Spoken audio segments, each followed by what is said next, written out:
The rain drummed against the cracked windows of the law office like impatient fingers, each drop a reminder that time waits for no one, especially not for those who can barely afford to wait at all. Maria Elena Vasquez sat in the stiff leathered chair, her calloused hands folded in her lap, trying not to think about the $43 left in her checking account, where the eviction notice crumpled in her purse like a dying flower. She had worn her best dress, the navy blue one with the small tear near the hem that she'd mended 3 times, because her mother had always said that dignity was the one thing poverty couldn't steal from you.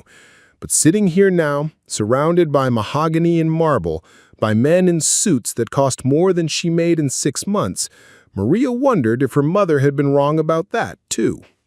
"Mrs. Vasquez," said attorney Jonathan Blackwell, his voice carrying the smooth authority of someone who had never wondered where his next meal would come from. He was younger than she had expected, maybe 45, with silver threading through his dark hair like expensive wire. His hands were soft, unmarked by labor, and they moved with the practiced precision of someone accustomed to handling other people's futures. "I'm sorry for your loss. Your father was a complicated man." Maria's throat tightened. She hadn't seen her father in 27 years, not since that terrible night when he'd chosen his obsession over his family, when he loaded his pickup truck with mining equipment and disappeared into the Colorado mountains like a ghost chasing fool's gold. She was 8 years old, watching her mother cry, understanding that he had chosen his dreams over his family. "I don't understand why I'm here," she said, her voice barely above a whisper. The words felt foreign in this pristine office, among these people who spoke in legal terminology and measured grief in billable hours. We weren't close. Blackwell's expression softened, but there was something else there too, something that looked almost like anticipation. "Your father never stopped thinking about you, Mrs. Vasquez. In fact, you're the sole beneficiary of his estate." The word estate hung in the air like smoke from an expensive cigar. Maria almost laughed, would have if the situation weren't so painfully absurd. Her father, Eduardo Vasquez, had been a dreamer who died alone in a trailer at the foot of some god-forsaken mountain, chasing a fantasy that had cost him everything that mattered. What kind of estate could a man like that leave behind? "There isn't much," Blackwell continued, shuffling through papers that whispered secrets she wasn't sure she wanted to hear. "A small trailer, some personal belongings, and the mine claim." "The mine?" Maria's voice cracked like dry earth. She remembered her father's stories, the way his eyes would light up when he talked about the fortune waiting in the ground, about emeralds the size of chicken eggs, and veins of precious stone that would make them all rich beyond imagination. Her mother used to call them fairy tales, designed to justify abandonment. "I thought it was worthless. I thought that's why he died broke," he finished, gently. "He did. The claim has been considered played out for decades. Several companies have tested it over the years. All came up empty. Your father spent his life savings, and then some, trying to prove them wrong." Across from Maria, 2 other men shifted in their seats like predators scenting weakness. She had been introduced to them when she had first arrived, but their names had meant nothing to her then. Now, watching the way they looked at her, she began to understand that names could carry weight she hadn't anticipated. "Which is why," said Stonefield, leaning forward with the kind of smile that never reached the eyes, "we'd like to make you an offer." "An offer?" Maria repeated. "The land your father claimed sits in an area we're interested in developing. Mining operations, yes, but also potentially tourism. Maybe even residential development down the line. The location has possibilities." The way he said possibilities made something cold settle in Maria's chest. These weren't the first wealthy men who had looked at her like she was something to be managed, something inconvenient that could be solved with the right amount of money. She thought of her ex-husband, of the way he'd promised her security and then left her with nothing but debt and a 10-year-old daughter who still asked why Daddy didn't love them enough to stay. "We're prepared to offer you $50,000, said Stonefield, producing a check from his jacket pocket like a magician pulling out a rabbit. The paper looked crisp and clean and impossibly official. $50,000. The number echoed in Maria's head like a prayer she'd been afraid to whisper. $50,000 could mean a new apartment, could mean her daughter Isabella wouldn't have to change schools again, could mean grocery shopping without calculating every penny, could mean breathing room for the first time since her husband had walked out 3 years ago. But there was something in Stonefield's eyes that reminded her of the way certain men looked at women they thought were desperate enough to accept whatever scraps they were offered. Something that made her mother's voice echo in her memory. "Mija, when someone offers you something that seems too good to be true, especially when they're in a hurry, you ask yourself what they know that you don't." "That's very generous," she said carefully, "but I'd like some time to think about it." The temperature in the room seemed to drop 10 degrees. Stonefield's smile became a fraction tighter, and Webb's fingers drummed against his knee in a rhythm that suggested impatience poorly disguised as consideration. "Of course," Stonefield said, his voice still smooth but carrying an edge now, like silk wrapped around a blade. "But I should mention that mining claims can be complicated to maintain. There are fees, regulations, environmental assessments. For someone without experience in the industry, it can become quite overwhelming, expensive." The threat was subtle but unmistakable. Maria felt her spine straighten despite herself, felt something her grandmother used to call the Vasquez steel flow through her veins. It was the same steel that had carried her great-grandmother across the border with nothing but hope and determination, the same steel that had kept her mother working 3 jobs to keep food on the table after her father left. "I understand," she said, meeting Stonefield's gaze directly. "But it was my father's life's work. I owe it to his memory to at least see what he spent all those years looking for." Webb and Stonefield exchanged a look that lasted perhaps 2 seconds, but seemed to contain an entire conversation. Then Stonefield was standing, straightening his tie with the kind of precision that suggested barely controlled irritation. "Of course, take all the time you need, Mrs. Vasquez, but don't take too long. Opportunities like this don't stay available indefinitely." After they left, the office felt larger somehow, as if their presence had been taking up more space than their physical bodies required. Maria sat in silence, staring at the business card Stonefield had left on the table. Heavy cardstock with raised lettering that probably cost more per card than she spent on lunch. "You don't have to decide anything today," Blackwell said gently. He was gathering the papers, organizing them into neat stacks that seemed to represent the tangled complexity of her father's life. "The claim is yours. You can sell it, hold on to it, or abandon it entirely. It's your choice." "What do you think I should do?" she asked. Blackwell paused, his hand still for the first time she'd entered the room. When he looked at her, she saw something she hadn't expected, something that looked almost like respect. "I think that your father wasn't the kind of man to give up on something unless he had a very good reason. And I think that men like Stonefield and Webb don't offer $50,000 for something they believe is worthless." The words settled over her like a blanket that was either comforting or suffocating. She wasn't sure which. Outside, the rain was still falling, each drop carrying with it the weight of decisions yet to be made and futures yet to be discovered. Maria thought about her daughter, probably sitting in after-school care right now, doing her homework on a plastic table, while other children got picked up by parents who didn't have to choose between paying for childcare and paying the electric bill. She thought about her father, alone in his trailer all these years, scratching at the earth with the desperation of a man who had gambled everything on a single, impossible dream.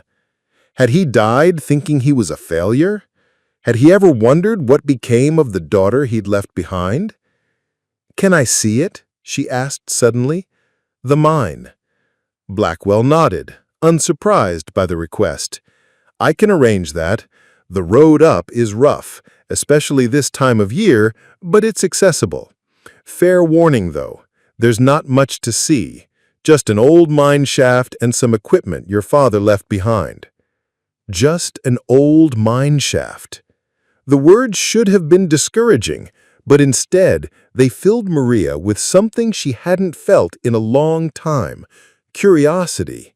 For the first time since she'd received the phone call about her father's death, she found herself wondering not just what he had left behind, but why he had been so certain it was worth leaving everything else for. As she gathered her purse and prepared to leave, Maria caught her reflection in the rain-streaked window. She looked tired, worn down by years of struggle and disappointment, but there was something new in her eyes now. A spark that hadn't been there when she'd walked in.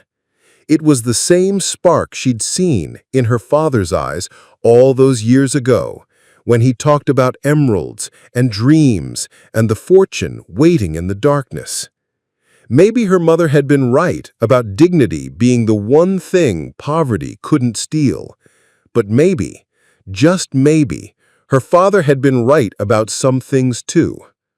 The rain continued to fall as she stepped out into the gray afternoon, each drop now sounding less like impatience and more like possibility.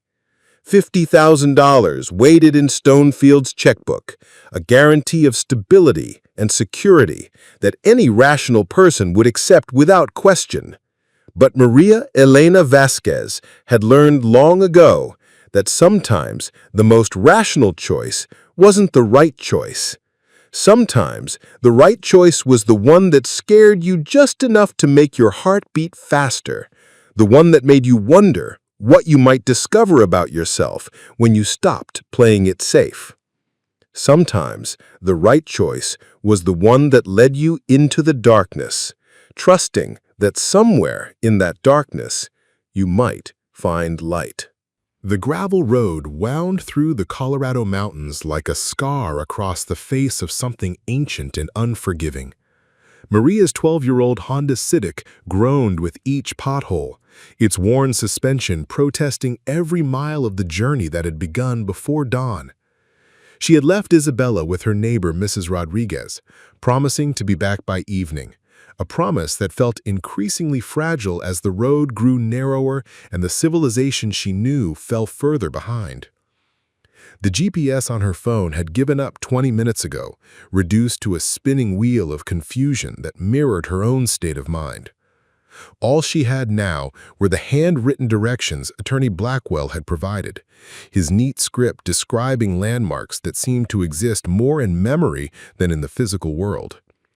Turn left at the lightning-struck pine. Follow the creek bed for 2 miles. Look for the rusted mailbox with no name. The morning sun painted the peaks in shades of gold and amber that would have taken her breath away under different circumstances. But beauty felt like a luxury she couldn't afford right now, not with the weight of yesterday's meeting pressing against her chest like a stone. $50,000. The number had followed her through a sleepless night, whispering promises and warnings in equal measure. She had called her sister Carmen at midnight, desperate for someone to tell her what to do.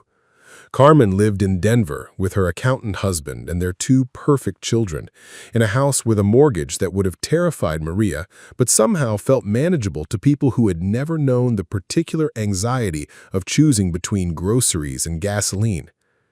"Take the money, Elena," Carmen had said, using the childhood nickname that only family was allowed. $50,000? Are you insane? That's a year's salary for you, more than a year. But Carmen hadn't seen the look in Stonefield's eyes, hadn't felt the way he'd assessed her like she was livestock at auction. Carmen had never been married to a man who promised security and delivered abandonment, had never learned to recognize the difference between generosity and manipulation. The rusted mailbox appeared through the morning mist like something from a fever dream, tilted at an angle that suggested years of neglect and weather. No name, just as the directions had promised, though someone had scratched numbers into the metal that time had rendered illegible.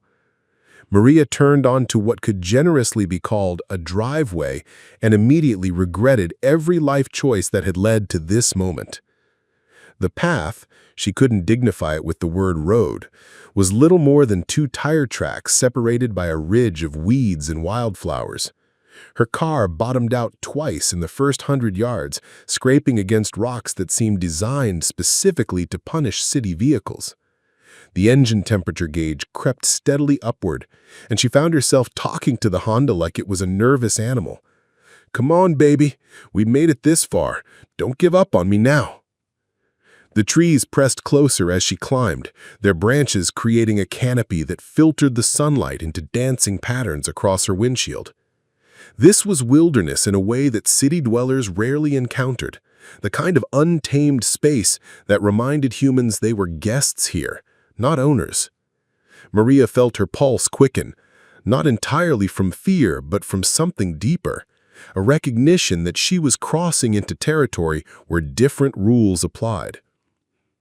After what felt like hours, but was probably only 30 minutes, the trees opened into a clearing that looked like the aftermath of industrial surgery.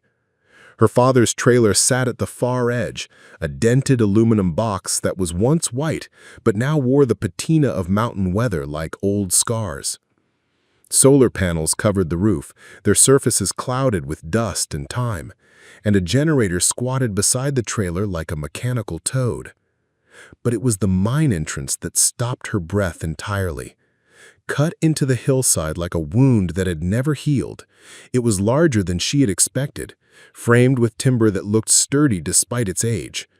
Mining equipment scattered around told the story of decades of work: wheelbarrows, cable coils, and pickaxes worn smooth by use. This wasn't the abandoned shaft she had imagined. This was the life's work of a man who never stopped believing. Maria sat in her car for several minutes, engine ticking as it cooled, staring at the physical manifestation of her father's obsession. Somewhere in her purse, Stonefield's business card waited like a get-out-of-jail-free card. One phone call, and all of this would become someone else's problem. $50,000 would solve every immediate crisis in her life and create breathing room she hadn't had in years. But sitting here now, seeing the evidence of her father's unwavering dedication, that solution felt increasingly like betrayal. The trailer door was unlocked, secured only by a latch that had probably never seen a key. Inside, the space was surprisingly organized, every surface serving multiple purposes with the efficiency of someone accustomed to solitude. A fold-down table doubled as a desk, covered with notebooks and maps marked with notations in her father's careful handwriting. Photographs were thumbtacked to the walls, not of family, she noticed with a pang, but of rock formations and mineral samples that meant nothing to her untrained eye. The smell hit her like a physical force. Coffee that had been reheated too many times, metal shavings, and something else. Something that reminded her powerfully of her childhood, of Saturday mornings when her father would come home from construction jobs with dirt under his fingernails and stories about the world underground. On the tiny counter beside the camp stove, she found a letter addressed to her in her father's handwriting. The envelope was unsealed, as if he had written it but never decided whether to send it. With trembling fingers, she unfolded the pages and began to read. My dearest Maria Elena, if you are reading this, then I have finally run out of time, and you have inherited a burden I never meant to give you.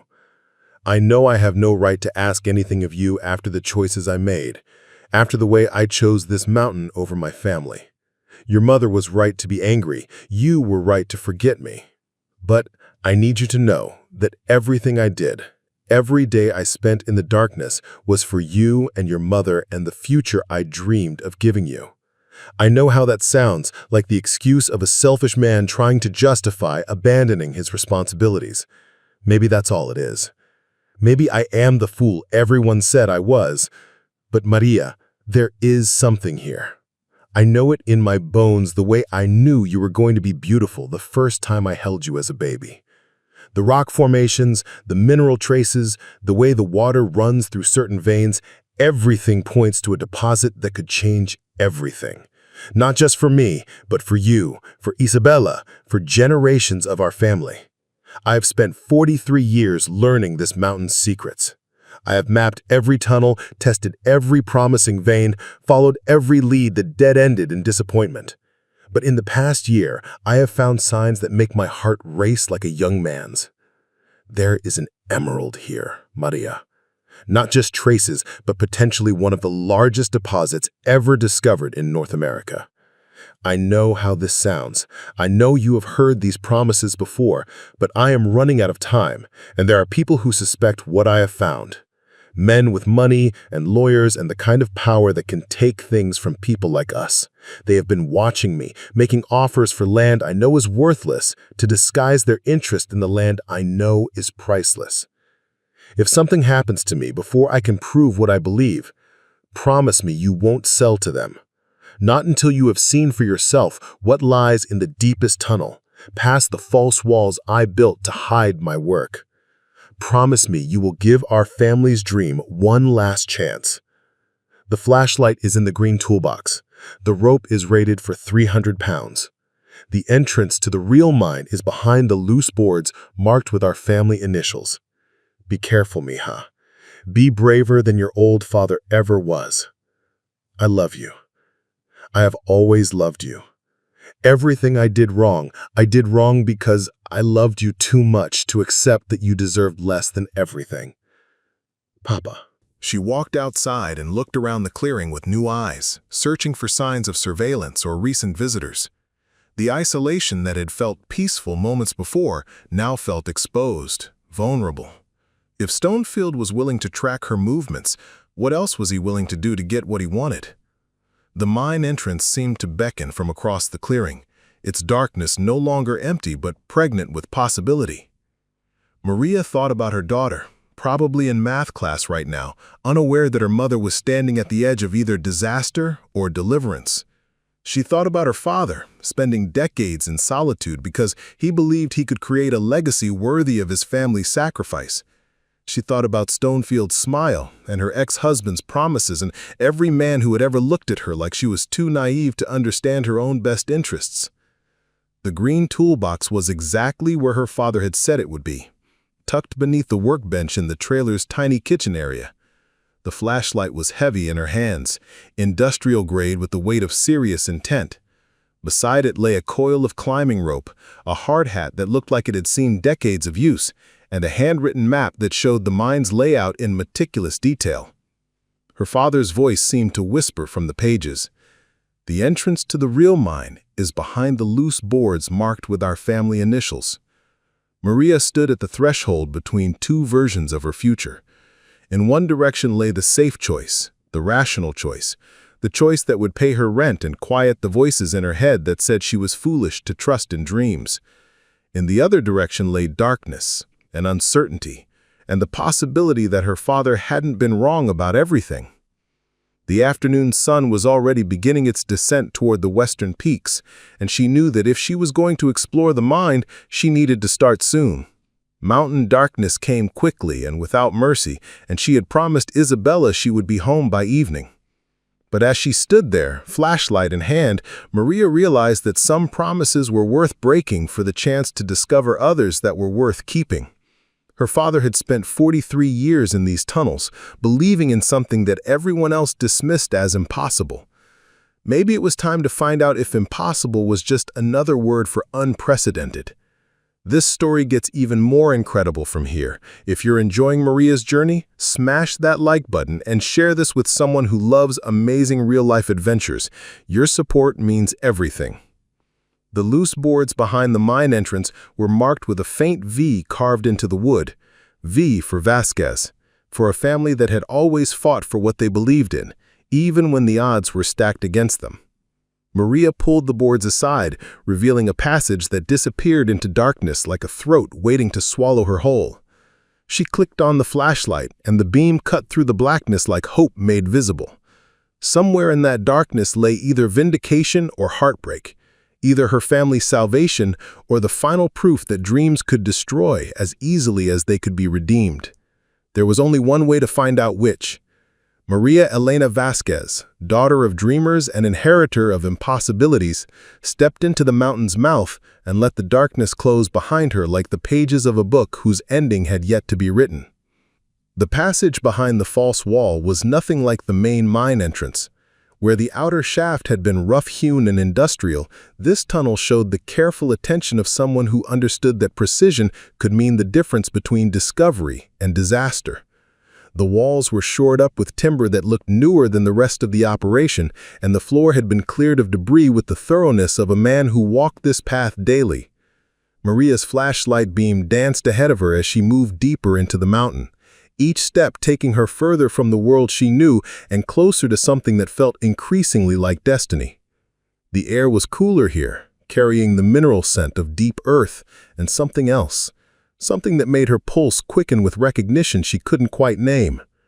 Her father's map proved accurate in every detail. 30 yards from the entrance, the tunnel branched exactly as his careful drawings had indicated. The left branch, marked with a red X on the map, was labeled False Trail, Dead End. The right branch bore a single word in her father's precise handwriting, Esperanza, Hope. She followed Esperanza deeper into the mountain's heart, her footsteps echoing in the confined space like a conversation with ghosts. The tunnel began to slope downward more steeply, and she could hear the distant sound of water. Not the trickle of seepage, but the steady flow of an underground stream. According to her father's notes, water was crucial to emerald formation, the liquid catalyst that transformed ordinary rock into something precious. 20 minutes into her underground journey, Maria's phone buzzed with an incoming call. The sound seemed obscenely loud in the tunnel's hushed atmosphere, and she fumbled to answer it before realizing she had no signal. The missed call notification showed Maria's school, her daughter's after-school program. Guilt twisted in her stomach like a living thing. She had promised to be reachable, had promised this would be a simple day trip to look at her inheritance. But standing here in the darkness her father had navigated for decades, simple felt like a word that belonged to someone else's story. The tunnel opened into a cavern that took her breath away. Her flashlight beam, which had seemed powerful in the narrow passage, felt suddenly inadequate in the vast space. The walls disappeared into shadows that swallowed light like black water, and somewhere in the distance she could hear the echo of her own breathing return from surfaces she couldn't see. But it was the walls she could see that made her hands tremble as she held the flashlight. Even her untrained eye could recognize that the rock formations here were different from anything in the outer mine. The stone seemed to shimmer with an inner light, veined with what looked like green fire frozen in mineral form. This wasn't the rough granite and quartz she had expected. This was something that belonged in geology textbooks and museum displays. Her father's voice seemed to whisper from the walls themselves. "There is emerald here, Maria. Not just traces, but potentially one of the largest deposits ever discovered in North America." She had thought his letter was the desperate optimism of a man trying to justify a lifetime of wrong choices. But standing in this cathedral of stone and shadow, Maria began to understand that her father hadn't been chasing dreams. He had been following evidence. A sound from the tunnel behind her froze her blood. Footsteps. Careful, measured footsteps that belonged to someone trying to move quietly through the darkness. Maria clicked off her flashlight and pressed herself against the cavern wall, her heart hammering so loudly she was certain whoever was approaching would hear it. The footsteps paused at the entrance to the cavern, and then a voice called out, smooth, authoritative, and utterly unwelcome. "Mrs. Vasquez? I know you're in here. There's no need to hide. Richard Stonefield stepped into the cavern with the confidence of someone who owned every space he entered. His expensive suit looked absurdly out of place in the underground darkness, but he moved with the sure footing of someone who had been here before. The beam of his high-powered LED flashlight swept the cavern like a searchlight, finally settling on Maria's position with predatory accuracy. "How did you find me?" Maria's voice came out steadier than she felt, carrying the steel her grandmother had insisted ran in Vasquez blood. Stonefield smiled, the expression visible even in the harsh LED glare. "GPS tracker on your car. Very simple technology these days. I apologize for the intrusion, but you weren't answering your phone, and we really do need to talk." "We?" Maria noticed the plural at the same moment she heard more footsteps in the tunnel behind Stonefield. Marcus Webb emerged from the passage, followed by two men she didn't recognize. Broad-shouldered, purposeful men whose presence suggested this conversation might not remain civilized. "Security," Stonefield explained casually, as if armed men in underground caverns were perfectly normal business practices. "Mining can be dangerous. We wouldn't want anyone to get hurt." The threat was subtle but unmistakable. Maria felt the weight of her isolation pressing down on her like the mountain itself. No cell phone signal. No one knew exactly where she was. Miles from the nearest neighbor and surrounded by men who clearly had resources and connections she couldn't begin to match. "You've seen enough now to understand what your father found. This isn't some played-out claim. This is potentially one of the richest emerald deposits in North American geological history. Which is why our previous offer was perhaps insufficient. We're prepared to increase it to $200,000 cash today." $200,000. The number echoed in the cavern like a prayer and a curse combined. More money than Maria had ever imagined having, enough to transform every aspect of her life and Isabella's future. College tuition, a house with a mortgage she could actually afford, the kind of security she had dreamed of during 3 a.m. worry sessions over unpaid bills. But something in Stonefield's eyes reminded her of every predator she had ever encountered, every man who had looked at her desperation and seen opportunity. $200,000 was a fortune to her, but what was it to men who could afford GPS trackers and private security? What was it compared to the value of what surrounded them in this glittering cavern? How much is it really worth? Stonefield's smile flickered for just a moment. "Mrs. Vasquez, I think you're overcomplicating this. $200,000 is an extremely generous offer for an unproven claim." "Unproven?" Maria gestured to the walls around them, to the veins of green fire that seemed to pulse in the LED light. "Does this look unproven to you?" Webb shifted uncomfortably, and one of the security men checked his watch. Small tells that suggested this negotiation wasn't going according to their plan. Maria felt a spark of something she hadn't experienced in years, the upper hand. "We've had preliminary geological surveys done," she lied smoothly, the falsehood coming easier than she had expected. "Several mining companies have expressed interest. I'm sure you understand that I need to explore all my options before making such an important decision." It was complete fabrication, but something in Stonefield's expression suggested her bluff had hit its mark. His smile became fixed, artificial, the expression of someone whose patience was wearing thin. "Mrs. Vasquez, I don't think you fully understand the complexities involved in mining operations of this scale. Environmental permits alone can take years to obtain. The initial investment required is astronomical. Without experienced partners, you could find yourself facing legal challenges that would make this entire discussion moot." The threat was no longer subtle. Maria felt the walls of the cavern closing in, not from geological pressure, but from human malice. These men had come prepared for negotiation, But they had also come prepared for other possibilities. The security team's presence made it clear that they weren't accustomed to hearing the word no. "I need more time," she said, backing toward a section of the cavern wall that looked like it might offer another exit. "This is a major decision. I'm sure you can understand that." "Time," Stonefield repeated, as if the word tasted bitter.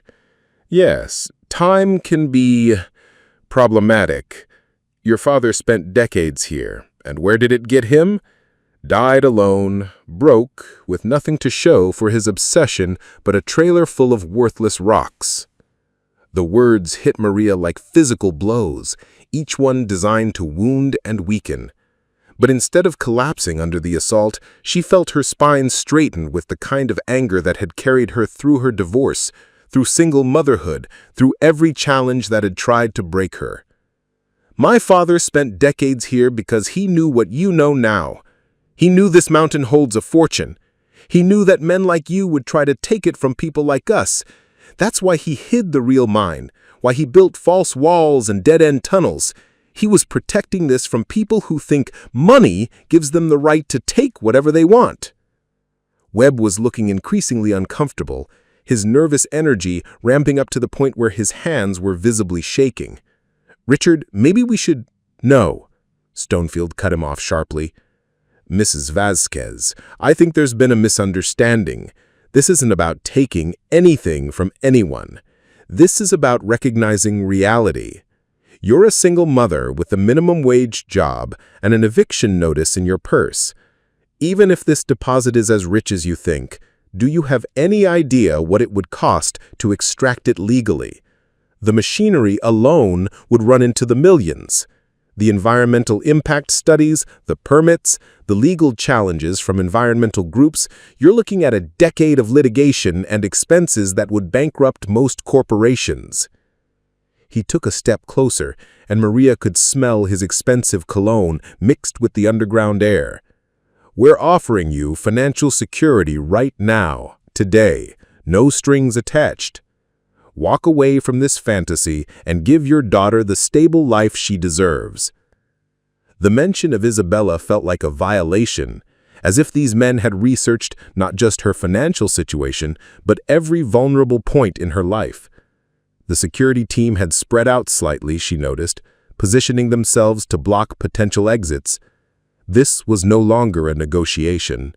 This was containment. "What happens if I say no?" she asked. Stonefield's expression shifted, revealing something cold and calculating beneath the veneer of business professionalism. "I hope it doesn't come to that, Mrs. Vasquez, but mining claims can be contested, environmental concerns raised, safety violations reported. The legal system has many tools for resolving disputes, and not all of them favor the individual property owner."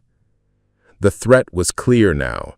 These men had resources, connections, legal weapons that could tie her up in court for years while they pursued other means of acquiring what they wanted. Maria thought of her meager savings, already strained by her father's funeral expenses. She thought of Isabella, counting on her mother to make smart decisions instead of romantic ones. But she also thought of her father's letter, of 43 years spent in solitude because he believed in something everyone else dismissed as impossible. She thought of her great-grandmother, crossing the border with nothing but determination and the belief that her descendants deserved better. She thought of all the women in her family who had faced impossible odds and chosen to fight anyway. "I need to see how deep this goes," she said, nodding toward what looked like another passage leading deeper into the cavern. "If you want to wait, you're welcome to, but I'm not making any decisions until I understand what my father left me." Before anyone could respond, she clicked on her flashlight and started toward the far passage. Behind her, she heard rapid conversation in voices too low to make out, but she didn't stop. If they were going to stop her, let them do it obviously. Let them reveal exactly what kind of men they really were. The passage led downward at a steep angle, requiring her to use her hands for balance in several places. The sound of water grew louder, and the air became noticeably more humid. According to her father's map, this section was labeled El Corazón, the heart. Whatever he had found down here had been important enough to hide behind multiple layers of deception. The passage opened into a chamber that defied every expectation she had formed about underground spaces. This wasn't the rough cave she had anticipated. This was a natural cathedral, with walls that soared upward into darkness and formations that looked like they had been carved by an artist with centuries to perfect each detail. But it was the pool of water in the chamber's center that stopped her completely. Fed by an underground spring, it was perhaps 20 feet across and so clear she could see every detail of the bottom. And the bottom? The bottom was carpeted with emeralds. Not the scattered traces or small deposits her father's letter had prepared her for, but a field of green fire that seemed to generate its own light. Stones the size of her fist lay among smaller gems like stars in a mineral constellation, all of them perfectly formed and breathtakingly beautiful. Maria sank to her knees beside the pool, her flashlight beam dancing across a fortune that made Stonefield's offers look like loose change. This wasn't just a mining claim. This was the kind of discovery that would be written about in geology textbooks, the kind of find that transformed understanding of what was possible. Her father hadn't been chasing dreams. He had been protecting a miracle. Footsteps behind her announced the arrival of the others, and she heard Webb's sharp intake of breath as his light joined hers in illuminating the chamber. "Mother of God," whispered Webb. Indeed, Stonefield's voice was controlled, but Maria could hear the excitement underneath. "Mrs. Vasquez, I think you're beginning to understand the scope of what we're discussing. This changes everything, of course. The logistics alone of extracting this safely will require resources that get out." Maria's voice cut through Stonefield's calculated speech like a blade. She stood slowly, turning to face the men who had followed her into her father's most sacred space. "I said, get out, all of you, now." Stonefield's expression hardened.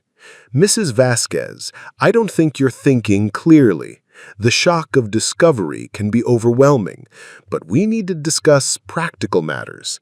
This deposit cannot be extracted safely without proper equipment, proper expertise, which you're prepared to provide in exchange for what percentage? 90%? 95%? Enough to make sure I get a tiny fraction of what my father died protecting." The security team was looking to Stonefield for guidance, their hands resting near concealed weapons that weren't quite concealed enough. Maria realized she was probably in more danger than she had ever been in her life, surrounded by men who had too much to gain to let moral considerations slow them down. But she was also angrier than she had ever been. These men had tracked her, threatened her, invaded the sacred space her father had spent decades perfecting. They had looked at her desperation and seen opportunity, had calculated exactly how much pressure to apply to make her surrender her family's legacy. "You want to know what I think? I think you've known about this for months, maybe years. I think you've been watching my father, waiting for him to die so you could make your move on a grieving family. I think your $50,000 offer was insult added to theft, and your $200,000 is just a bigger insult." Webb was backing toward the passage entrance, his nervous energy reaching a breaking point.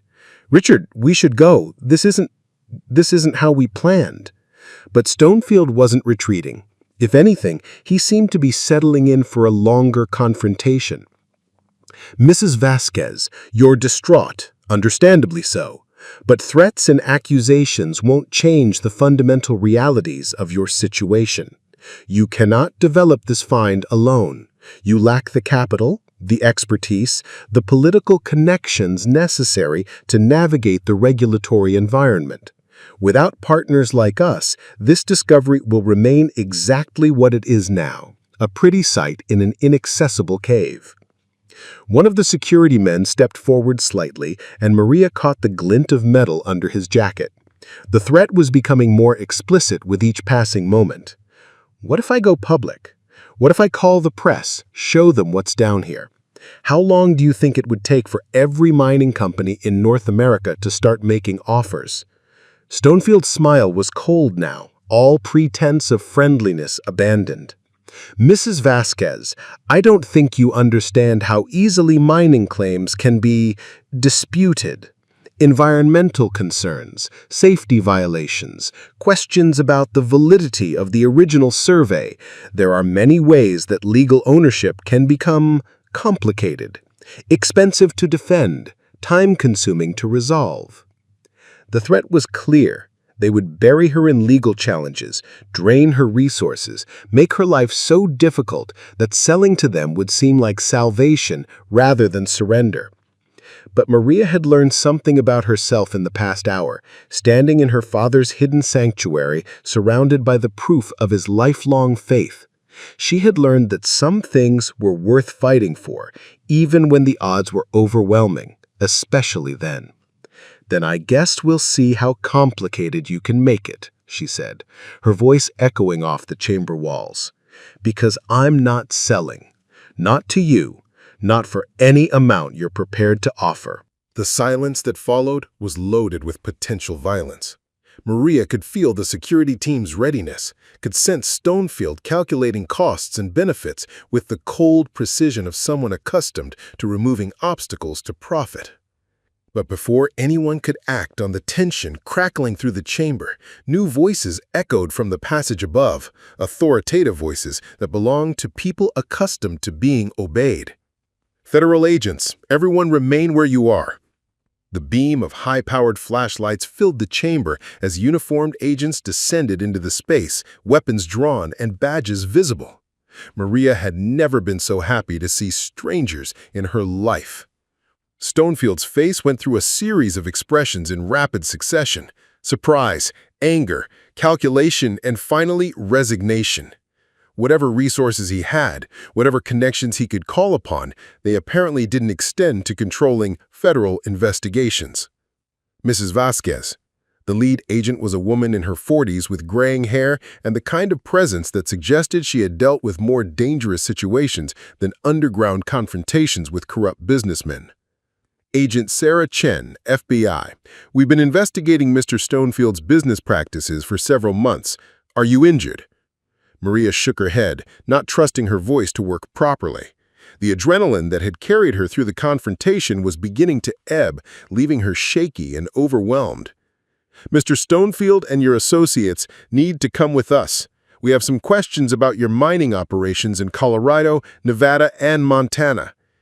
As the agents processed the scene and began leading the men toward the surface, Agent Chen approached Maria with the calm professionalism of someone accustomed to dealing with traumatized witnesses.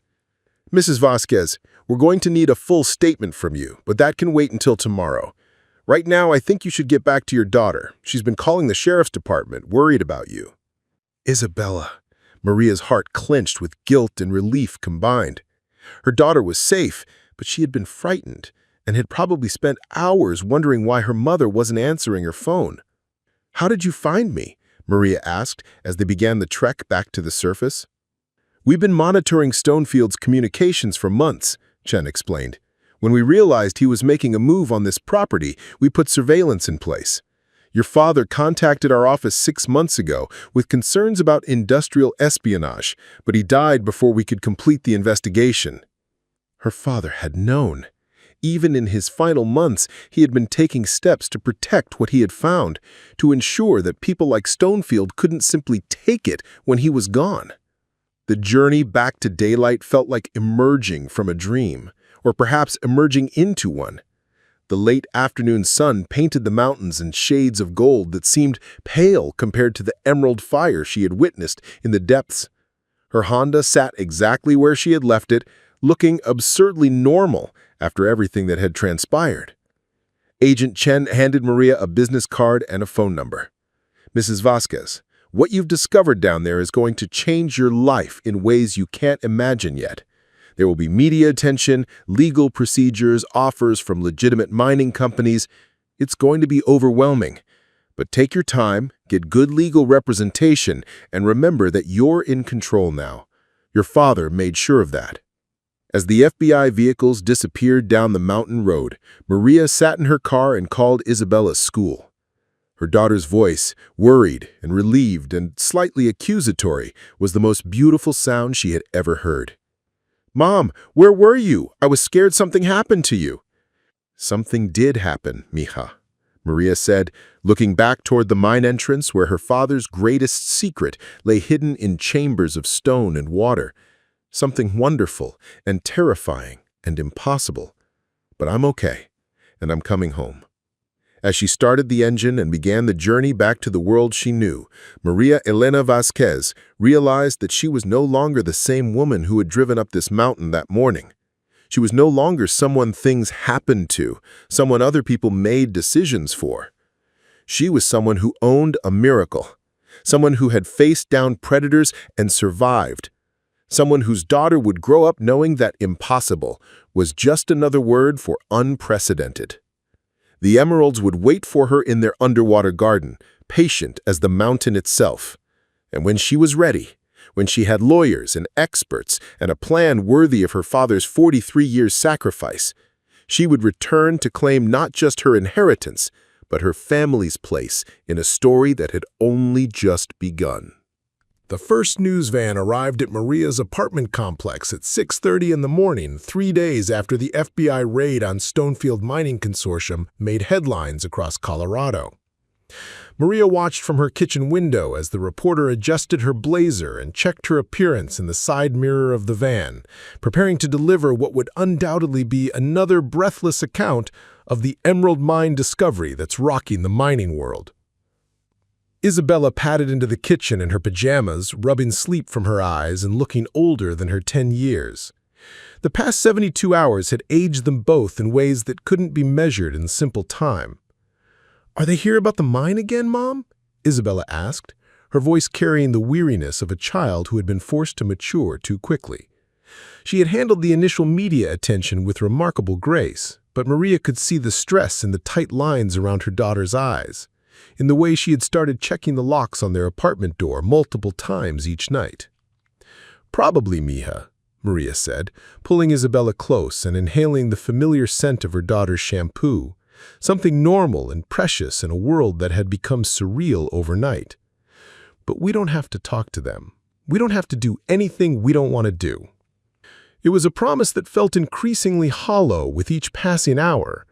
The story had exploded across social media within hours of the FBI's press conference, transforming overnight from a local news item into an international sensation.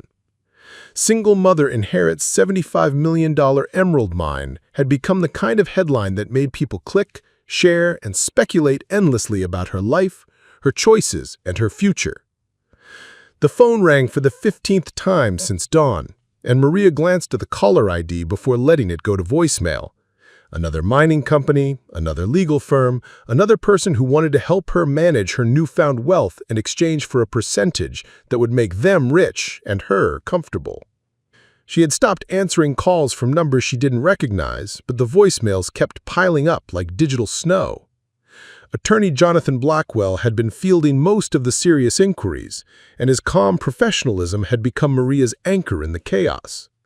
He had recommended several mining consultants and geological survey companies, all of whom agreed that her father's discovery was unprecedented in both scope and quality. Conservative estimates put the value of the emerald deposit at $75 million. Optimistic projections suggested it could be worth 3 times that amount.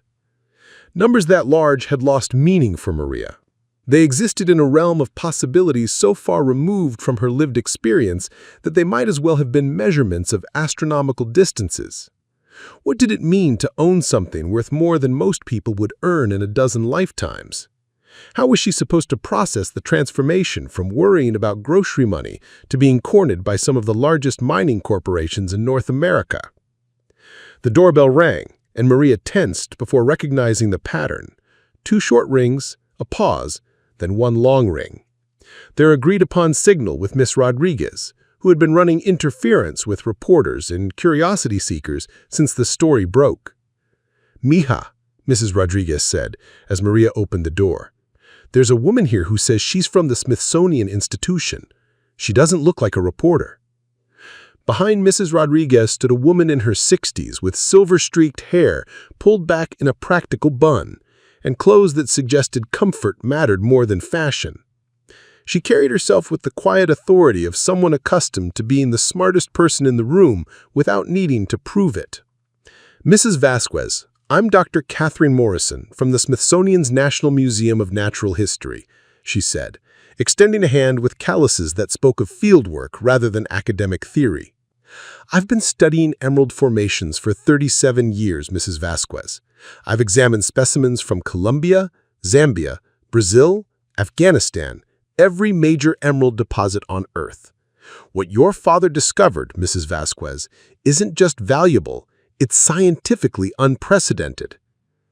Isabella curled up next to Maria on the couch, listening with the intense focus she usually reserved for her favorite television shows.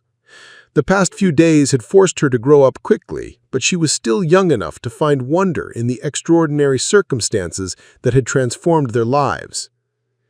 "Your father's notes, which the FBI shared with our research team, suggest he understood the geological significance of what he found," Dr. Morrison continued.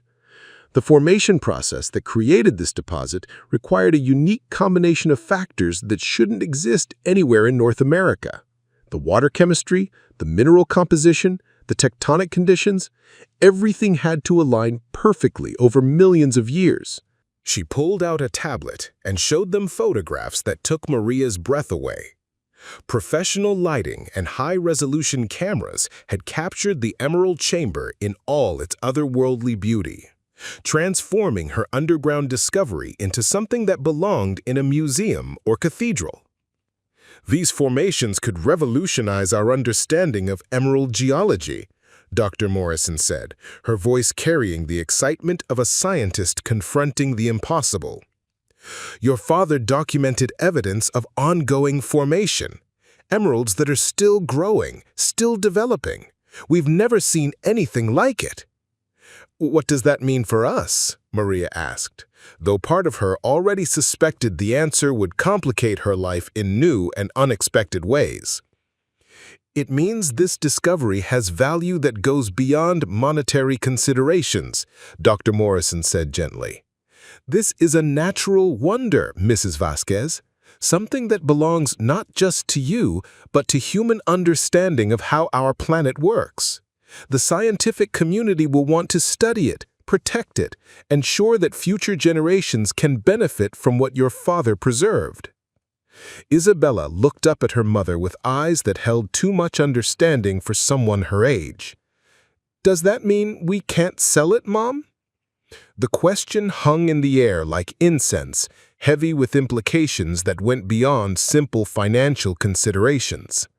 Maria thought about her father's letter, his conviction that he was protecting something precious for future generations. Had he understood that his discovery would create responsibilities as well as opportunities? Dr. Morrison set down her coffee cup with the careful precision of someone choosing her words thoughtfully. "Mrs. Vasquez, ownership of natural wonders often comes with moral obligations that the law doesn't necessarily address. The giant sequoias in California are privately owned, but their owners understand they're stewards of something irreplaceable. The same principle applies here." Before Maria could respond, her phone buzzed with a text from Attorney Blackwell. "Emergency meeting needed. New developments. Can you come in this morning?" The sense of foreboding that had been building in Maria's chest since dawn crystallized into certainty that her brief period of processing the discovery in relative peace was about to end. "Dr. Morrison, I appreciate you coming here, and I understand what you're saying about stewardship," Maria said, standing with the decisiveness that had carried her through single motherhood and financial crisis. "But right now, I need to focus on understanding my legal position before I can make any decisions about moral obligations." Dr. Morrison nodded with the understanding of someone who had dealt with complex ownership issues before. "Of course, but Mrs. Vasquez, please remember that some opportunities only come once in human history. Your father spent 43 years protecting something extraordinary. Don't let others pressure you into decisions that diminish what he accomplished. After Dr. Morrison left, Maria and Isabella prepared for another day of navigating their transformed reality. The simple act of getting dressed had become complicated by the knowledge that photographers with telephoto lenses might be waiting outside, ready to document every aspect of their lives for public consumption. The law office felt like a sanctuary compared to the chaos of the outside world. Attorney Blackwell had arranged for them to use a side entrance to avoid the reporters who had taken up permanent residence in the building's lobby, and his staff had been screening calls and visitors with military efficiency.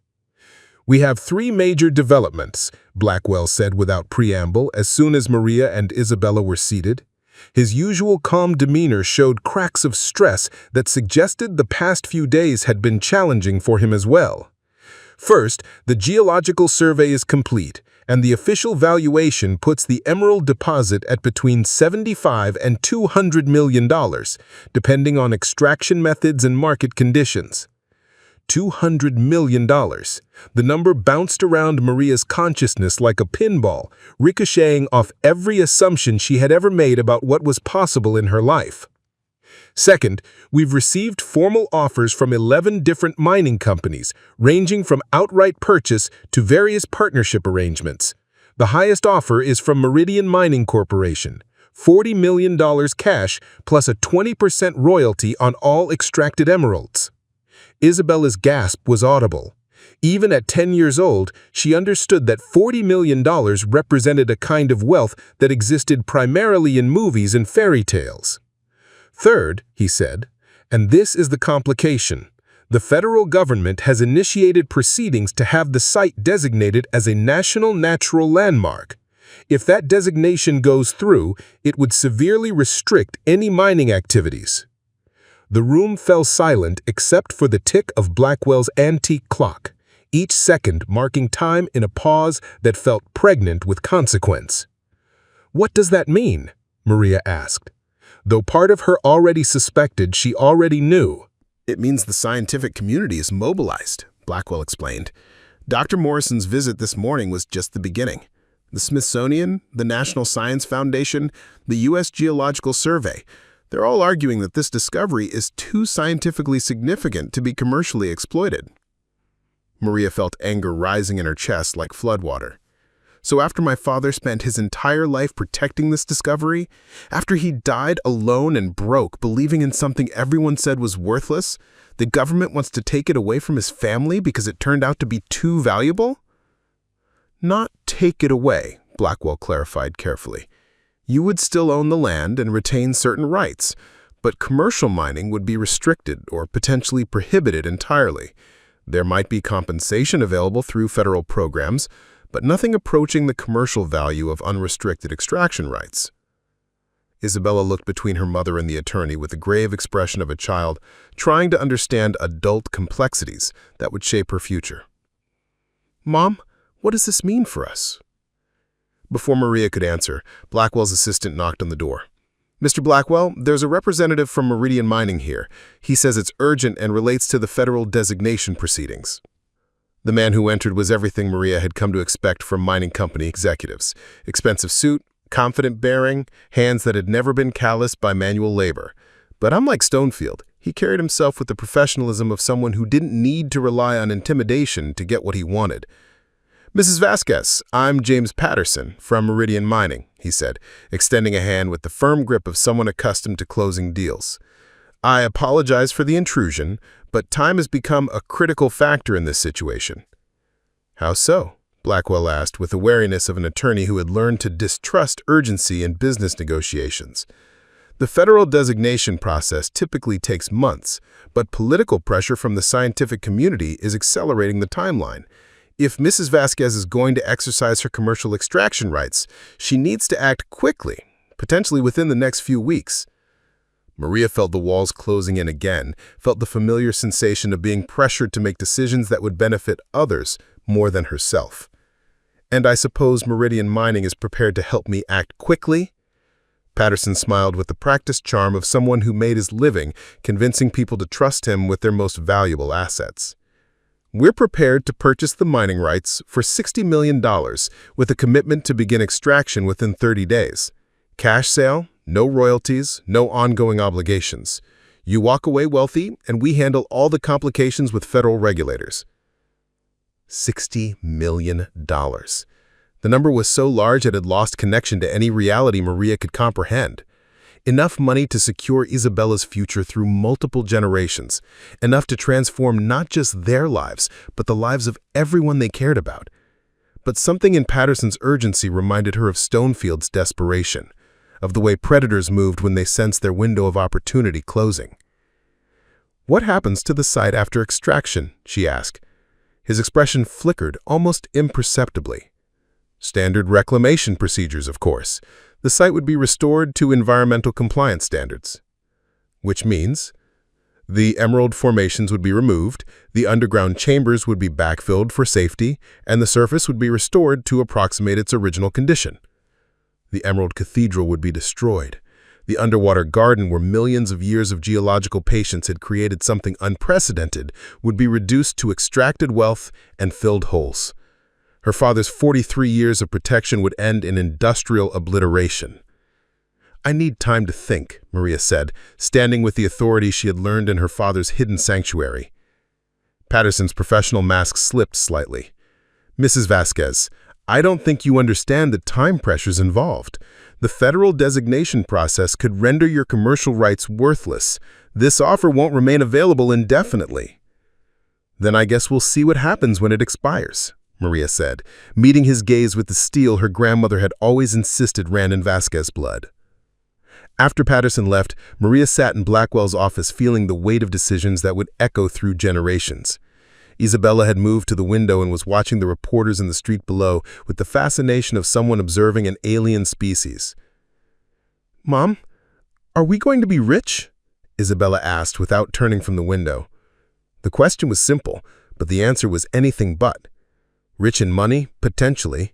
Rich in the knowledge that they'd preserve something irreplaceable? Possibly. Rich in the satisfaction of honoring their father's sacrifice? Certainly. "I don't know, mija," Maria said honestly. "But I know that we're going to make the right choice, even if it's not the easy one."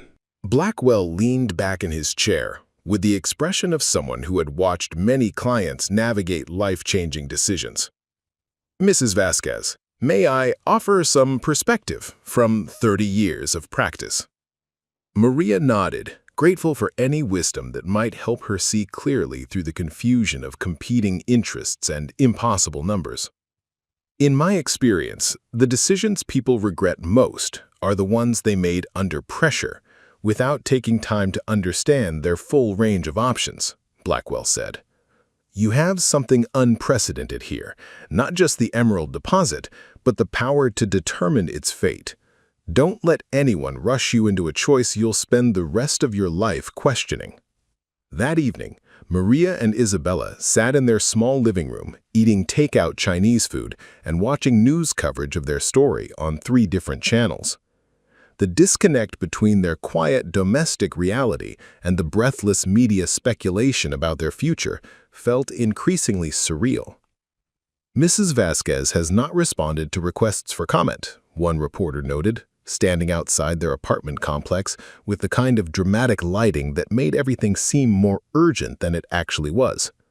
Sources close to the situation suggest she's weighing offers from multiple mining companies, while environmental groups urge her to preserve the site for scientific study.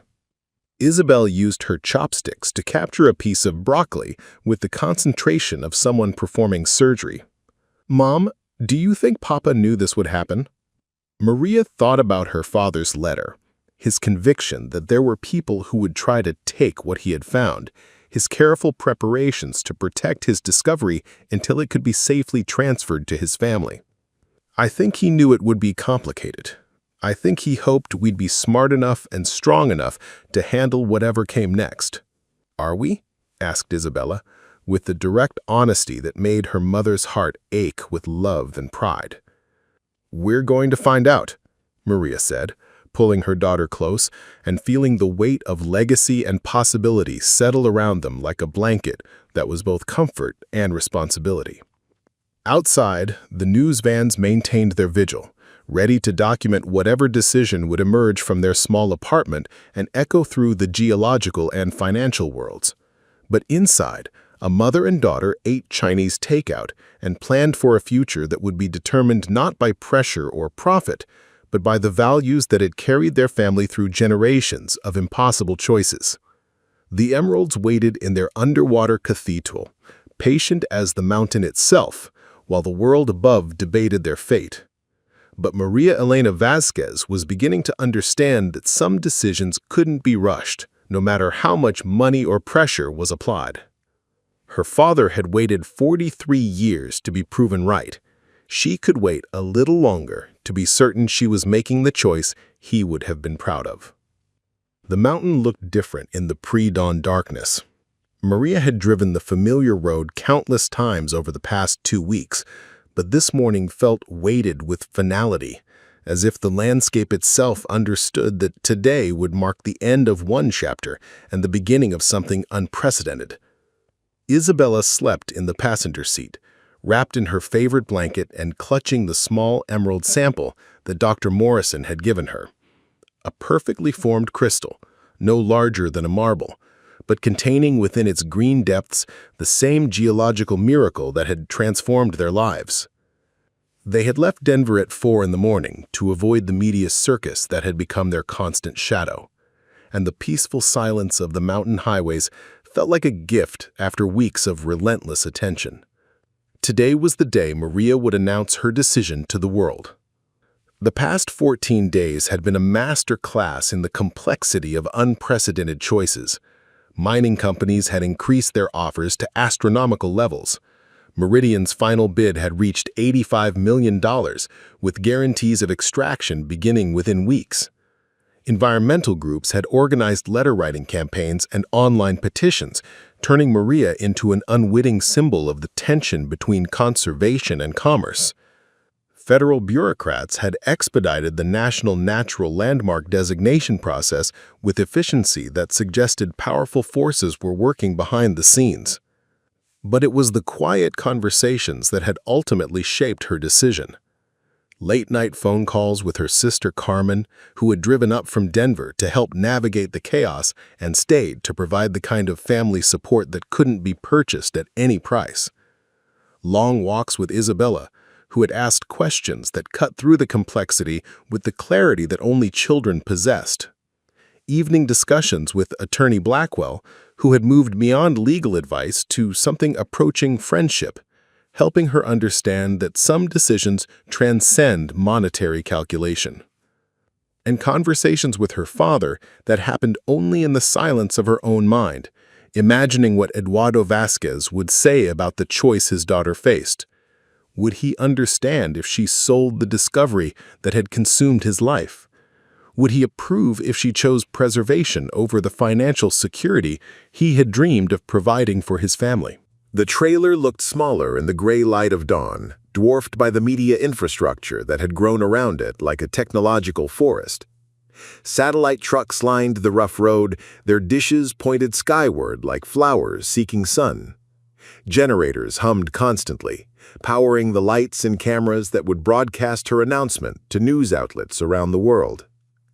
Dr. Morrison waited near the mine entrance with a small team of colleagues, their equipment cases and scientific instruments a stark contrast to the commercial mining gear that other crews had brought. The Smithsonian team had spent the past week documenting the emerald chambers with a thoroughness that bordered on reverence, treating each formation like a sacred text written in stone and time. James Patterson from Meridian Mining stood with his own contingent, their presence a reminder that $85 million remained on the table, waiting for a signature that would transform the underground cathedral into an industrial operation. His expression carried the confident patience of someone who believed that rational people always chose financial security over abstract principles. The federal representatives maintained their own careful distance, led by Agent Chen and a bureaucrat from the Department of the Interior who had flown in specifically for this announcement. Their jurisdiction was clear, but their power was limited. They could designate the site as a national natural landmark, but they couldn't force Maria to accept compensation that fell far short of commercial value. Maria had invited one additional group that surprised everyone present: representatives from the Northern Cheyenne and Arapaho tribes, whose ancestors had considered these mountains sacred long before mining companies or federal agencies had claimed authority over them. Elder Joseph Standing Bear had driven down from the reservation not to influence her decision, but to witness whatever choice she made and offer the perspective of people who understood that some responsibilities transcended individual ownership. Isabella awoke as Maria parked the Honda between two news vans, stretching and looking around with the resigned acceptance of someone who had grown accustomed to extraordinary circumstances becoming routine. "Is today the day, Mom?" she asked, her voice still thick with sleep, but her eyes already alert with the intelligence that had helped her navigate the complexities of their transformed life. "Today's the day, mija," Maria confirmed, checking her appearance in the rearview mirror. She had chosen to wear her navy blue dress again, the same one she had worn to that first meeting with Attorney Blackwell, mended tear and all. If she was going to make a decision that would echo through generations, she wanted to do it as herself, not as some media-friendly version designed to play well on television. The crowd that had gathered was larger than she had expected, despite the early hour and remote location. Reporters, camera crews, mining company representatives, environmental activists, federal officials, and curious members of the public had created a small city in the mountain clearing that had been her father's solitary domain for 40 years. Dr. Morrison approached as Maria and Isabella made their way toward the makeshift podium that had been erected near the mine entrance. "Mrs. Vasquez, thank you for including our team in whatever you've decided. Regardless of your choice, I want you to know that your father's discovery has already contributed to our understanding of emerald formation in ways that will benefit scientific research for decades to come." Patterson intercepted them halfway to the podium, his professional smile carrying an edge of desperation that suggested his confidence was less complete than his demeanor implied. "Mrs. Vasquez, I hope you've had time to fully consider the implications of the various options. Meridian remains committed to our offer, but I should mention that market conditions in the gemstone industry can be volatile." The threat was subtle but unmistakable. Delay too long, and even their generous offer might evaporate like morning mist. Maria nodded politely but didn't respond, saving her words for the announcement that would settle all speculation and set the course for everything that followed. Attorney Blackwell had prepared remarks for her, carefully crafted language that would convey her decision while protecting her from legal challenges or misinterpretation. But standing here in the shadow of the mountain that had defined her father's life, Maria realized that carefully crafted language belonged to a world of calculated choices and managed risks. This moment called for something more honest. She approached the microphone with Isabella beside her, the two of them representing 3 generations of Vasquez dreams and determination. The crowd fell silent with the anticipation of people witnessing history in the making. "My name is Maria Elena Vasquez," she began, her voice carrying clearly in the mountain air. "2 weeks ago, I inherited this mining claim from my father, Eduardo Vasquez, who spent 43 years of his life believing there was something precious hidden in this mountain. He was right, but not in the way any of us expected." She paused, looking out over the faces of people whose lives would be affected by whatever she said next. Mining company executives who had flown in from around the world, scientists who saw in her father's discovery a window into geological processes that had been hidden for millions of years, environmental activists who viewed the emerald chambers as a natural wonder that belonged to all humanity, federal officials who represented the complex machinery of government attempting to balance competing interests. My father didn't just discover emeralds. He discovered something that challenges our understanding of how our planet works. Dr. Morrison and her team have confirmed that this site represents a unique geological phenomenon, emeralds that are still growing, still forming, in conditions that shouldn't exist anywhere in North America. Through the window, Maria could see the carefully designed walkways that allowed controlled access to the emerald chambers while protecting the delicate formations from damage. The engineering had been complex and expensive, but the Foundation's revenue had proven more than adequate to fund both preservation and accessibility.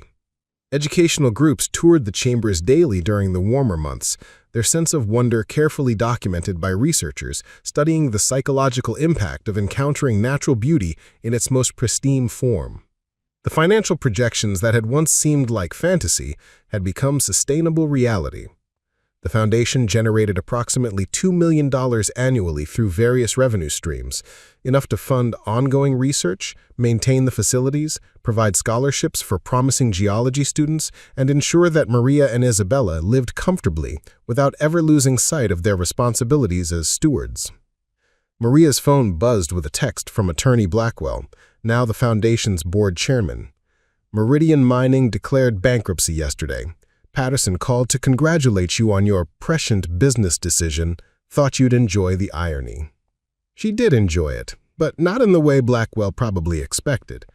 The collapse of Meridian Mining served as a reminder that the quick extraction of finite resources often led to quick exhaustion of both the resources and the companies that depended on them. The Foundation's model of sustainable stewardship was proving more durable than aggressive capitalism. Isabella appeared in the doorway, having finished her morning tour group. At 15, she had inherited her mother's determination and her grandfather's passion for the mountain's secrets, but she had also developed her own vision for how the Foundation could serve the future. "Mom, I've been thinking about the proposal for the high school internship program," Isabella said, settling into the chair beside Dr. Morrison with the easy confidence of someone who had grown up in academic environments. "What if we partnered with schools on the reservation? Elder Standing Bear mentioned that several tribal colleges have geology programs that could benefit from hands-on research experience." The suggestion was typical of Isabella's approach to problem-solving, inclusive, forward-thinking, and rooted in understanding that the Foundation's mission extended beyond pure science to encompass social responsibility.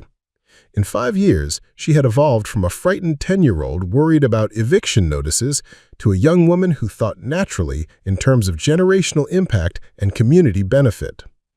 "That's an excellent idea," Dr. Morrison said. "Indigenous perspectives on geological stewardship could contribute valuable insights to our research methodology."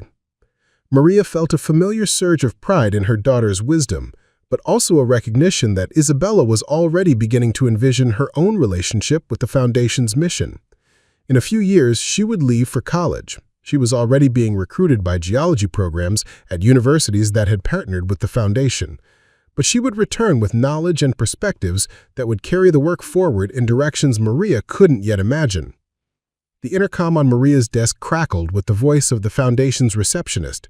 "Dr. Vasquez, there's a reporter from National Geographic here for your interview about the anniversary article." 5 years. Had it really been that long since she had stood in Attorney Blackwell's office, desperate and overwhelmed, learning that her father had left her a burden she didn't understand? The woman who had inherited a worthless mining claim felt like a different person entirely from the geologist and Foundation director who now managed a research operation that attracted scientists from around the world. The National Geographic photographer had set up his equipment in the main chamber, using specialized lighting that revealed the emerald formation's intricate beauty without damaging the delicate mineral structures. Maria and Isabella posed beside the underground pool where the largest emeralds continued their patient growth. Mother and daughter reflected in water so clear it seemed like liquid crystal. "Mrs. Vasquez?" "Dr. Vasquez," he corrected himself. 5 years ago, you chose preservation over immediate wealth.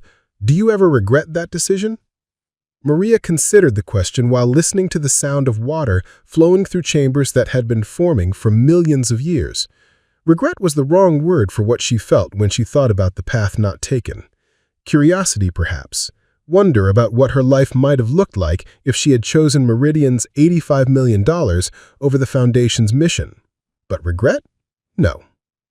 I think my father spent 43 years protecting something he knew was precious but couldn't fully understand. The choice I made 5 years ago wasn't between money and principle. It was between extracting wealth once and creating value indefinitely.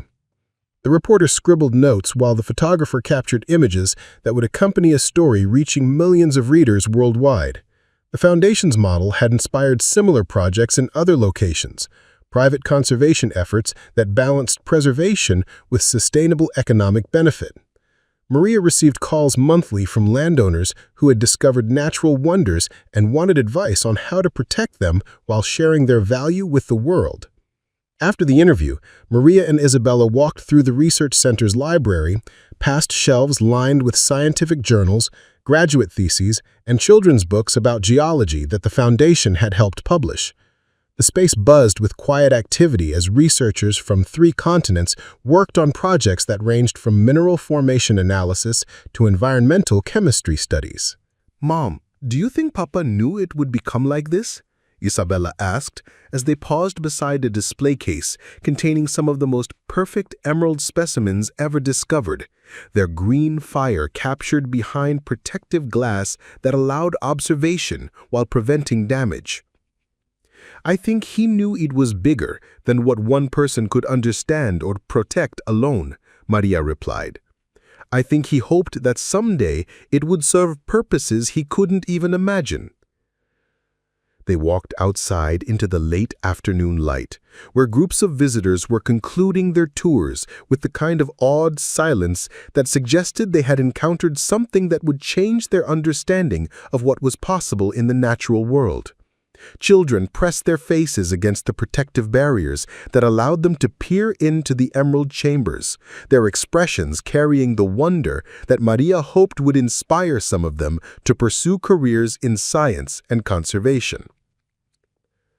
The day's final tour group was emerging from the underground chambers, led by Dr. Morrison and accompanied by a delegation of geology professors from universities in Colombia, Brazil, and Zambia, countries that had previously been considered the world's primary sources of high-quality emeralds.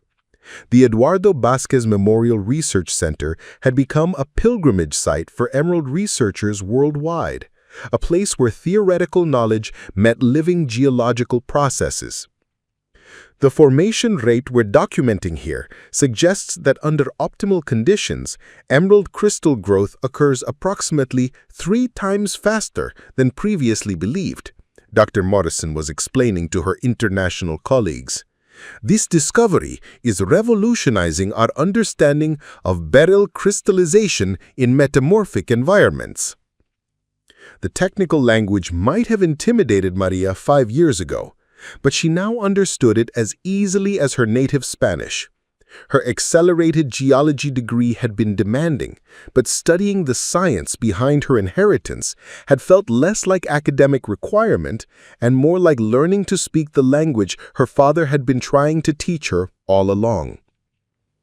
As the visitors departed and the research center settled into evening quiet, Maria found herself drawn back to the memorial garden that had been established near the original mine entrance. Eduardo Vasquez's headstone was simple granite, engraved with his name, dates, and a single line that captured the essence of his life's work. He believed in what others could not see. Isabella joined her mother beside the memorial, carrying 2 cups of coffee from the research center's kitchen, a ritual they had developed over the past 5 years, ending each day with quiet reflection on the responsibilities they had inherited and the legacy they were building. "The high school guidance counselor called today," Isabella said, settling onto the bench that faced the mountain peaks. "MIT wants to interview me for their early admission program." MIT! Maria felt a complex mix of pride and anticipation. Isabella's academic record was exceptional, her research experience unprecedented for someone her age, and her passion for geology genuine and deep. But MIT would take her far from Colorado, far from the foundation, far from the work that had defined their lives for the past 5 years. "What do you think about that?" Maria asked carefully. "I think I want to learn everything I can so I can come back and make this even better," Isabella replied with the matter-of-fact confidence that had become her signature trait. "The foundation needs someone who understands both the science and the business side, someone who can take it into the next phase." The next phase. Maria realized that she had been so focused on establishing and sustaining the foundation that she hadn't given much thought to what would come after the initial success. But Isabella was already thinking generationally, already envisioning how the work could evolve and expand. "There are geological formations in other parts of the world that could benefit from the same kind of stewardship model," Isabella continued.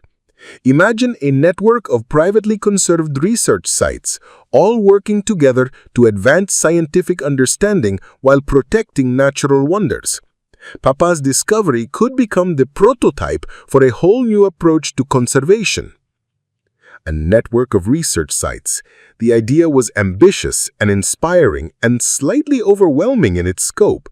But sitting here in the shadow of the mountain that had transformed their lives, listening to her daughter envision possibilities that extended far beyond their individual circumstances, Maria realized that audacious dreams were the Vasquez family legacy.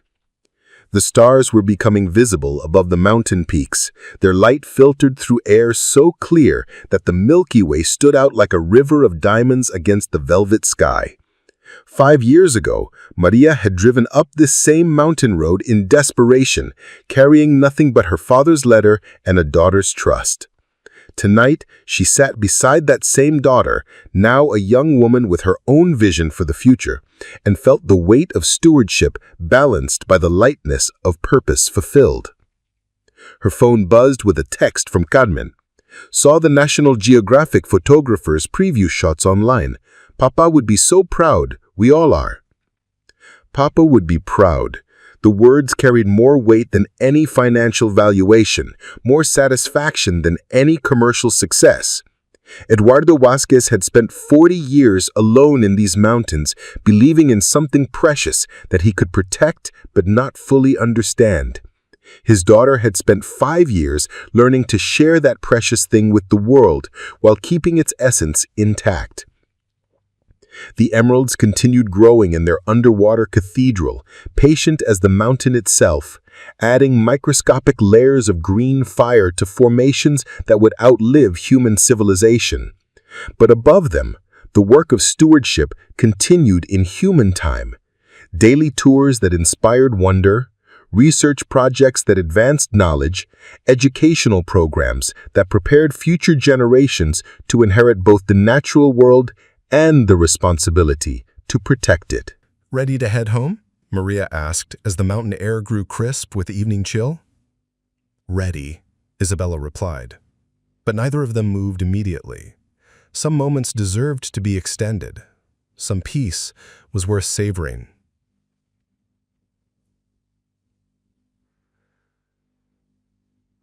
When they finally walked back to the Honda, now 5 years older but still reliable, still Maria's preferred transportation despite the foundation's success, they carried with them the satisfaction of another day spent honoring a legacy while building something new. The journey to her father's remote mountain claim revealed the first hints that Eduardo Vasquez hadn't been the foolish dreamer everyone had believed him to be. The gravel road wound through Colorado wilderness like a scar across something ancient and unforgiving, each mile taking Maria further from the world she knew and closer to something that felt increasingly like destiny. Her 12-year-old Honda Civic protested every pothole and incline, its worn suspension groaning with the weight of a journey that had become as much emotional as physical. The mining operation was far more sophisticated than a desperate man's last gamble. The equipment scattered around the entrance told the story of decades of methodical work. Professional-grade tools worn smooth by countless hours of use. tunnels expertly reinforced with timber that looked newer than the surrounding structures, and documentation that revealed the meticulous attention of someone who understood that precision could mean the difference between discovery and disaster. Most importantly, Maria discovered her father's letter, a heartbreaking explanation that recontextualized 27 years of assumed abandonment. Eduardo's words, written in the careful script she remembered from childhood birthday cards, revealed a man tormented by impossible choices.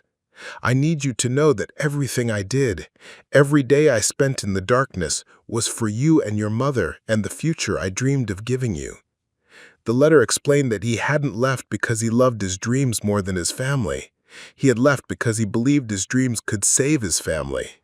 The distinction was crucial and heartbreaking, revealing a man who had sacrificed his relationships in pursuit of a legacy that could transform his family's circumstances forever. His letter contained detailed instructions for finding the real mine, hidden behind false walls and dead-end tunnels designed to protect his discovery from the very people who were now pressuring his daughter to sell. Eduardo had spent 4 decades learning the mountain's secrets, mapping every tunnel, testing every promising vein, following every lead that dead-ended in disappointment. But in his final year, he had found signs that made his heart race like a young man's R8.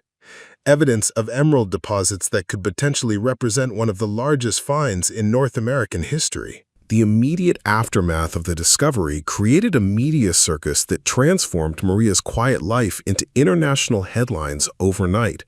Single mother inherits $75 million emerald mine became the kind of story that captured global attention, bringing opportunities and pressures in equal measure that no amount of preparation could have anticipated.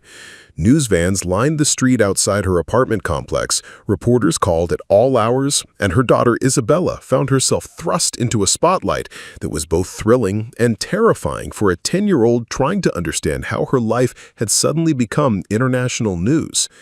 Mining companies from around the world increased their offers to astronomical levels as geological surveys confirmed the deposit's unprecedented value. Meridian Corporation's final bid reached $85 million, with guarantees of immediate extraction and promises of environmental remediation that meant little given the irreversible nature of large-scale mining operations. Conservative estimates put the emerald deposit's value at $75 million, while optimistic projections suggested it could be worth 3 times that amount, numbers so large they lost connection to any reality Maria could comprehend. Simultaneously, the scientific community mobilized to protect what Dr. Catherine Morrison from the Smithsonian called a natural wonder that belongs to human understanding of our planet. The emerald formations weren't just valuable commercially, they represented active geological processes that could revolutionize understanding of how such deposits formed. Environmental groups organized campaigns, federal agencies expedited landmark designation processes, and researchers worldwide recognized the site's unprecedented scientific significance. Dr. Morrison's visit to Maria's apartment brought the weight of scientific authority to bear on a decision that had seemed purely financial. The Smithsonian's research revealed that Eduardo's discovery challenged fundamental assumptions about emerald geology. The formation process that created this deposit required a unique combination of factors that shouldn't exist anywhere in North America: specific water chemistry, mineral composition, and tectonic conditions that had to align perfectly over millions of years. More remarkably, the formations showed evidence of ongoing development, emeralds that were still growing and developing in real time. Such active formation had never been documented before, making the site invaluable for understanding how Earth creates its most precious minerals. This created an impossible choice between immediate wealth and long-term preservation, between personal security and scientific responsibility, between extracting value once and creating it indefinitely. The pressure was enormous from all sides: mining companies offering generational wealth, environmental groups demanding total preservation, federal agencies seeking control through landmark designation, and her own daughter's future hanging in the balance. The federal government's move to designate the site as a national natural landmark would provide protection, but severely restrict commercial activities, potentially leaving Maria with ownership of something she couldn't develop economically. The weight of the decision was compounded by Maria's awareness that she was making choices not just for herself and Isabella, but for future generations who would inherit whatever she decided. Her father had spent 43 years protecting something he believed was precious. Did she have the right to undo that protection for immediate financial benefit? But she also had responsibilities to her daughter, obligations to provide security and opportunity that $85 million could guarantee in ways that uncertain preservation efforts couldn't. Isabella's perspective, shaped by 10 years of financial struggle, but also by natural wisdom that sometimes surprised her mother, became crucial to Maria's decision-making process. "Mom, are we going to be rich?" her daughter had asked, but the question carried complexities that went beyond simple wealth. What did it mean to be rich? Was it the security that money could provide, or was it the knowledge that you had protected something irreplaceable? Isabella's ability to grasp these nuances despite her young age reminded Maria that some decisions required thinking beyond immediate circumstances to consider what kind of example she wanted to set for her daughter. The late-night conversations with her sister Carmen, who represented the voice of practical consideration, created additional pressure to choose immediate security. Carmen's comfortable middle-class life in Denver, with its predictable mortgage payments and retirement planning, seemed to argue for accepting Meridian's offer and joining the ranks of people who didn't have to choose between groceries and gasoline. But Carmen hadn't seen the Emerald Cathedral, hadn't felt the weight of stewardship that came with understanding what Eduardo had protected. Attorney Blackwell's counsel proved invaluable during this period of impossible decision-making. His 30 years of legal experience had taught him that the choices people regretted most were those made under pressure, without taking time to understand their full range of options. His advice to resist urgency and explore alternatives created space for Maria to consider possibilities that weren't being offered by either the mining companies or the federal agencies. His suggestion that she had something unprecedented extended beyond the geological discovery to encompass her power to determine the site's fate. Maria's decision to establish the Eduardo Vasquez Memorial Foundation for Geological Research and Education surprised everyone because it wasn't one of the anticipated options. Instead of selling or surrendering control, she chose to become a steward, creating an innovative model that balanced private ownership with public benefit. The foundation would generate sustainable revenue through controlled educational tourism, scientific partnerships, and limited research extraction while permanently protecting the emerald formations from commercial destruction. This choice required rejecting both the immediate wealth of commercial extraction and the limited compensation of federal preservation in favor of something unprecedented. The decision demanded courage that went beyond simple risk-taking. It meant rejecting immediate security for long-term responsibility, choosing to learn geology well enough to manage a complex scientific operation, and trusting that stewardship could be more valuable than ownership. It meant believing that her father's 43 years' sacrifice deserved something greater than conversion into extractable wealth, that some discoveries were too important to be owned by single entities or exploited for short-term gain. The foundation model required extensive legal structure and scientific partnership to ensure both sustainability and credibility. Working with research institutions, Maria developed protocols that would allow ongoing study of the emerald formations while protecting their integrity. Educational tourism would provide public access to the discovery while generating revenue sufficient to fund continued research and site maintenance. Limited extraction of emerald samples for scientific study would serve museums and universities worldwide, while avoiding the wholesale destruction that commercial mining would require. The choice also required Maria to transform herself from someone who received decisions to someone who made them, from someone struggling with immediate necessities to someone managing resources that could impact scientific understanding for generations. The accelerated geology degree she pursued represented more than academic achievement. It was evidence of her commitment to understanding what she was protecting, to becoming worthy of the stewardship she had accepted. The 5-year epilogue revealed the extraordinary success of this unprecedented approach, validating Maria's choice in ways that pure profit calculations never could have predicted. Dr. Maria Vasquez, having completed her geology degree with the dedication of someone driven by purpose rather than mere ambition, now manages a world-renowned research center that generates $2 million annually while advancing scientific understanding of emerald formation. The Eduardo Vasquez Memorial Research Center has become a model for private conservation, inspiring similar projects globally and proving that preservation can be economically sustainable when approached with creativity and long-term vision. The foundation's success extends far beyond financial metrics to encompass achievements that money couldn't purchase. Research conducted at the site has revolutionized understanding of mineral formation, with scientific papers cited in geology textbooks worldwide and discoveries that have influenced mining practices across multiple continents. Graduate students from dozens of universities have completed thesis projects based on data collected from the ongoing formations, creating a new generation of geologists whose understanding of mineral processes was shaped by Eduardo's discovery. The site has become a pilgrimage destination for geologists and a teaching laboratory where theoretical knowledge meets living geological processes.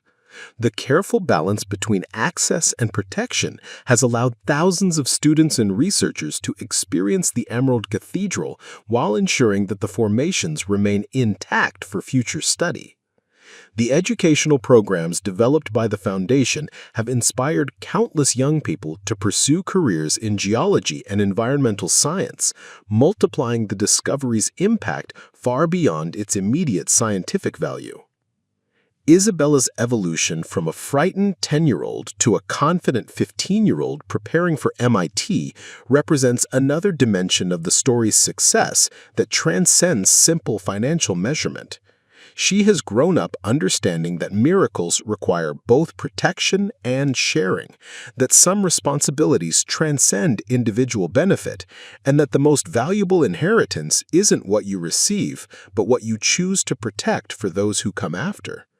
Her vision for expanding the Foundation model internationally suggests that the next generation will carry these principles even further, creating networks of protected research sites that could transform how humanity approaches conservation. The contrast with Stonefield Mining's bankruptcy 5 years later validates Maria's choice in ways that illuminate the fundamental differences between extraction and stewardship. Companies focused on rapid extraction of finite resources often face rapid exhaustion of both resources and sustainability, their business models dependent on finding new deposits to exploit rather than maximizing value from existing discoveries. The Foundation's model of patient stewardship has proven more durable than aggressive capitalism, more valuable than immediate gratification, and more sustainable than approaches that prioritize short-term profits over long-term value creation. Dr. Morrison's continued involvement with the Foundation has produced scientific discoveries that exceeded even her initial optimistic projections. The thermal imaging of deep chambers revealed additional formations that show signs of active emerald development, suggesting that Eduardo's discovery was even larger and more complex than originally understood. The ongoing research has identified conditions that could potentially be replicated in other geological environments, opening possibilities for enhancing emerald formation in locations worldwide.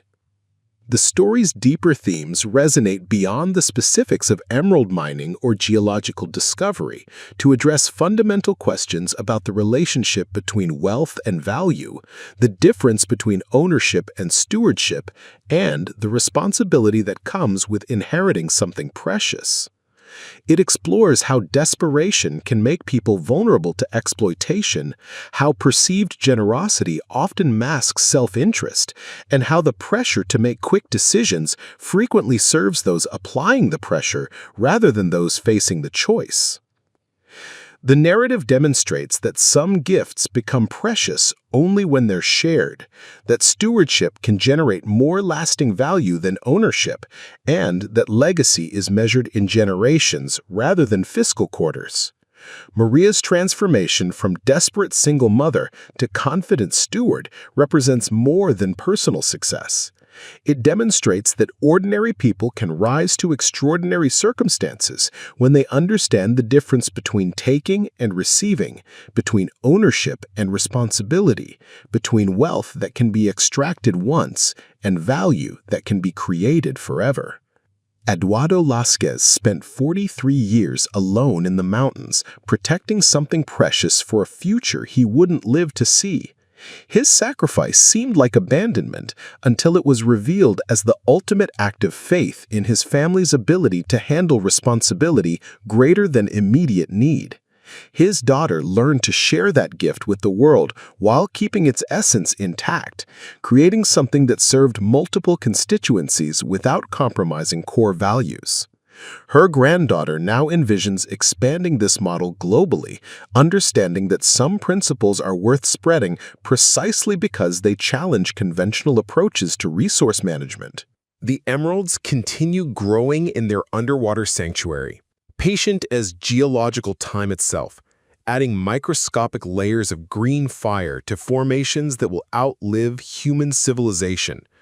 Above them, the work of human stewardship ensures that wonder and wisdom will be preserved together, that scientific knowledge will advance understanding of how our planet works, and that future generations will inherit both natural treasures and the wisdom to protect them. The Foundation has created a template for how private conservation can serve public good, how scientific research can generate sustainable revenue, and how individual choices can impact understanding that benefits all humanity. The complete story delivers emotional depth, scientific wonder, and timeless themes about the true meaning of wealth, the importance of long-term thinking, and the power of choosing legacy over immediate gratification. It demonstrates that the greatest inheritances aren't material possessions, but the wisdom to recognize responsibility, the courage to accept stewardship, and the understanding that some treasures become precious only when they're given away.